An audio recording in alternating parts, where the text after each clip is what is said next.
These ponies, that we've named Delilah and Daisy, were brought to the sanctuary after they were found marooned in a waterlogged dyke. Their injuries, which were so serious they could barely stand, suggested they had been submerged in mud for several days. We immediately sought the help of our vet. See, she's trying so hard, she's getting up and down on her own now.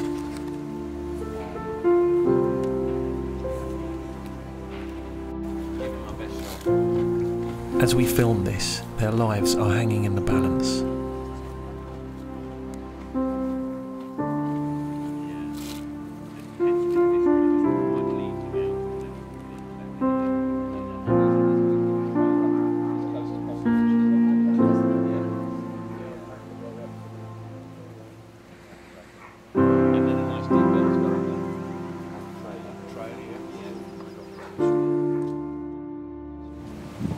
They're both nice horses,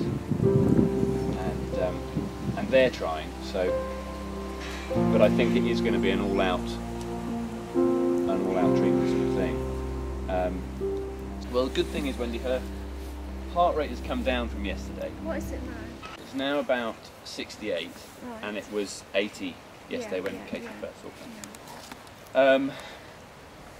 I think really she has got the two problems.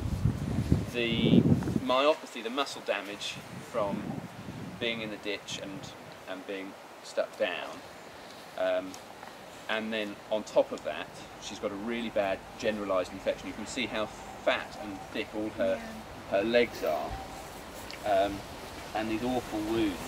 One of the biggest secondary complications of this type of muscle disease is kidney failure. And unfortunately, the drugs that she needs are also not particularly friendly to kidneys. So what I think we need to do is to have them into the surgery and put them on fluids, intravenous fluids, which will help to flush everything through. All the toxins that are building up will be flushed through.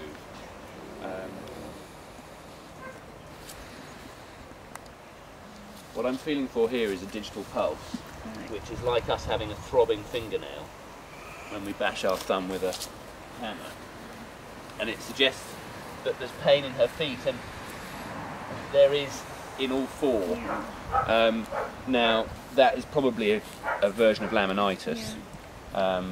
Again, probably all related to the problem she's going through, and potentially toxins in her system.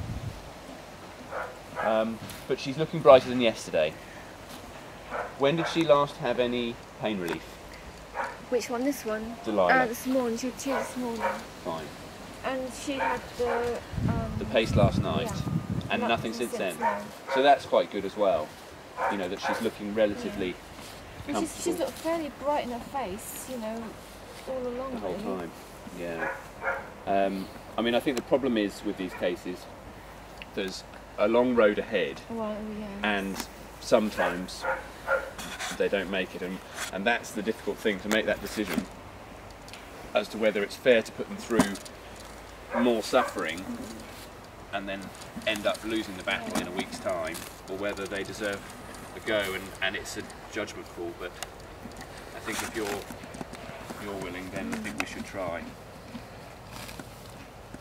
So I can bring some bags of grass and stuff for them up if they go up there. Yeah. Because I think it's best for them to have the fresh grass even rather than the hay, isn't it? Absolutely, absolutely. And the thing is, I mean, we've got the paddocks up there to turn them out in, but actually when they're on the fluids, we'll want them to be in the stable, so that they, because at least they're rubberised stables with shavings, so they won't get too sore. But again, that's where the fluids will help.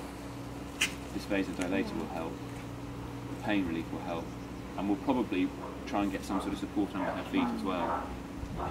We can try.